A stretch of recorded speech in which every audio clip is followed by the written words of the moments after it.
Hey y'all, so I haven't done a video in a while, but I purchased something recently that I find kind of neat that I'll explain here. This isn't a motorcycle video. I'll have another one of those coming up shortly, so this is more for the technical nerd side of things, so I apologize for those of you who are here for motorcycles. Well, not really. If you don't like the video, just move on to the next one. But anyway, so I'm at my workbench here, which is a complete mess, so pay no attention to that. But regardless, this is a TI programmer calculator from the late 70s, early 80s. And I bought this on eBay recently, and I'll explain why in a minute.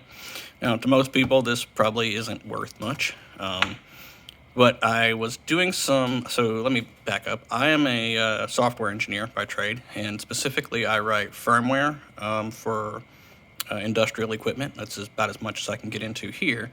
But the thing that I'm always doing is using like Windows calculator and the number-based conversions there and things like that. But I really prefer to use a regular calculator. And a long time ago, I had a calculator that would do a pretty good job of that on the bench. And so I started looking for something like that again.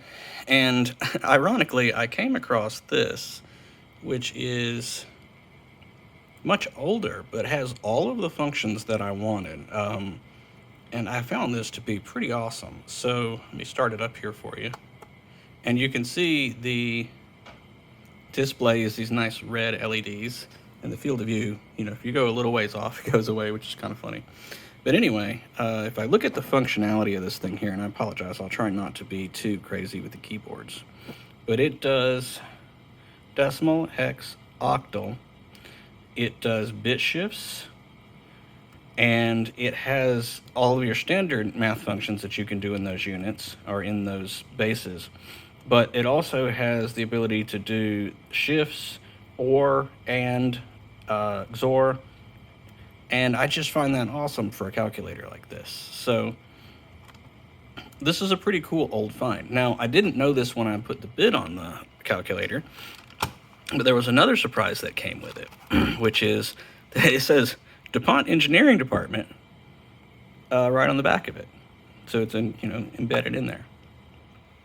So I don't know if that is like the DuPont, but I just find that pretty cool. It looks like it probably could be.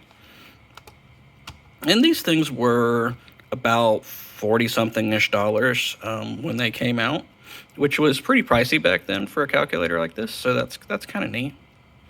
It's nothing like some of the more expensive calculators, which are several $100s back then. And this is not a standard, regular calculator. It's specific for programmer functions. So let's say, let's put it in hex, and let's say we want hex F. Okay, switch that to decimal. That is 15. Okay, so what's that in octal? That is 17. So hex F, and then let's say, okay, I want to do hex, we're going to do F plus F is 1E, and in decimal, that is 30, because 15 plus 15. So that's really neat. You could do hex, we're going to say 1 shift 2, which is 4. So that's awesome. It shifts the first bit 2 places, which gives you a value of 4. So I find that really neat. So then you could do, let's do hex, let's do 2 and 1. And those two they have no crossover, so there's no result from that. So if we do 1 and 3, you get 1, which is great. And so this is pretty neat. Now, if you're wondering why this is useful to me, still, even as old as it is firmware engineers, we still do this kind of stuff a lot. I mean, especially when I'm debugging for a microprocessor. I'm not going to go too into depth of what that is, but I'm not talking about, when I say firmware, I don't necessarily mean like your PC computer. It's not that kind of stuff. It's more like So all the electronic devices you have in your life on a daily basis.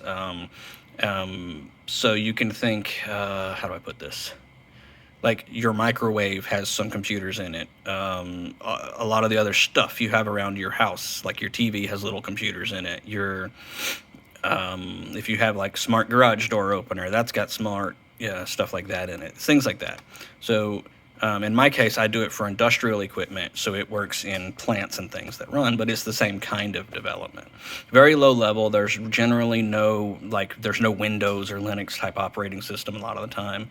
There's no iOS in that. So anyway, I found this thing to be pretty cool. It does all of this stuff that I use on a regular basis. One other thing I wanted to show you on this, if it's kind of hard to see it on camera, but if you can read the blue, it also has the binary there. So it doesn't do binary conversion, but you can look at the binary for each one of these underneath it, which is a quick guide. Most programmers are pretty good with that anyway, but just thought it was kind of neat to see there. It also came with the user manual, which I just found really cool. That has shows you the storage features and things like that, how to use that on this. When you let it idle for a while, it does this cool little cascade thing across the screen. So anyway, this is just a silly little video on this thing I picked up. It was not expensive. It was like 20 bucks on eBay. But I just found it was really, really cool, and I like that it has the DuPont engineering department thing on the top. So anyway, y'all have a good one.